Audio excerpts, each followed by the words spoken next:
ചരിത്രം എപ്പോഴും ജയിച്ചവരെ മാത്രമേ രേഖപ്പെടുത്താറുള്ളൂ. പക്ഷെ തോറ്റുകൊടുത്ത് ഈ ലോകത്തെ മുഴുവൻ ജയിപ്പിച്ച ഒരുവനുണ്ട്. ഇറ്റാച്ചി ഉച്ചിഹ. ചെറുപ്പത്തിലെ യുദ്ധത്തിൻ്റെ ഭീകരത കണ്ട അവൻ സമാധാനത്തെയാണ് ഏറ്റവും കൂടുതൽ ആഗ്രഹിച്ചത്. പക്ഷേ വിധി അവന് മുന്നിൽ വെച്ചത് ക്രൂരമായ ഒരു ചോയ്സ് ആയിരുന്നു. സ്വന്തം ഗ്രാമത്തിൻ്റെ സമാധാനം അല്ലെങ്കിൽ സ്വന്തം വംശത്തിൻ്റെ നിലനിൽപ്പ്. ഒടുവിൽ ഒരു കൊടുങ്കാറ്റായി അവൻ പെയ്തിറങ്ങി. സ്വന്തം അച്ഛൻ്റെയും അമ്മയുടെയും ചോരയിൽ അവൻ്റെ കൈകൾ നനഞ്ഞു.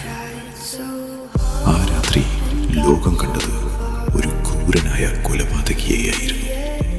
പക്ഷേ മാതാപിതാക്കളുടെ നെഞ്ചിലേക്ക് വാളെടുക്കുമ്പോൾ ചോരയൊഴുക്കിയ അവൻ്റെ കണ്ണുകൾ ആരും കണ്ടില്ല. അന്ന് ആ ഗ്രാമം വിട്ടിറങ്ങുമ്പോൾ അവനൊരൊറ്റ ജീവൻ മാത്രമാണ് ബാക്കി വെച്ചത്. തൻ്റെ ജീവനായ അനിയൻ സാസുകെ.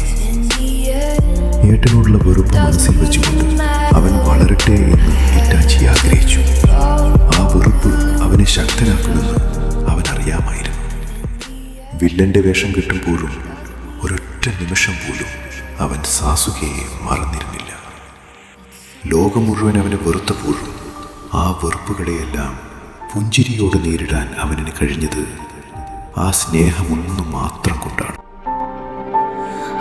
വർഷങ്ങൾക്ക് ശേഷം സാസുകയുടെ മുന്നിൽ അവൻ മരണമായി വന്നു നിന്നു.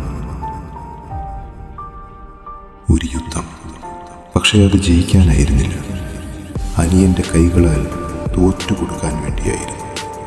രോഗത്താൽ തളർന്ന തൻ്റെ ശരീരം അവസാന ശ്വാസം എടുക്കുമ്പോൾ വിറയ്ക്കുന്ന വിരലുകൾ കൊണ്ട് അവൻ സാസുകയുടെ നെറ്റിയിൽ പണ്ടത്തെ പോലെ മെല്ലെ തട്ടി. അവസാനമായി അവൻ പറഞ്ഞു, സാസുകെ, നീ ഇനി എന്ത് തീരുമാനിച്ചാലും ഞാൻ നിന്നെ എപ്പോഴും സ്നേഹിച്ചുകൊണ്ടേയിരിക്കും. അതായിരുന്നു ഇറ്റാച്ചി. ലോകത്തിന് അവനൊരു ദ്രോഹിയായിരുന്നു. പക്ഷേ ഇരുളിൽ മറഞ്ഞു നിന്ന് ഗ്രാമത്തെ കാത്ത യഥാർത്ഥ ഹീറോ അവനായിരുന്നു. കണ്ണീരിലും ചോരയിലും എഴുതപ്പെട്ട ആ ത്യാഗത്തിൻ്റെ പേരാണ്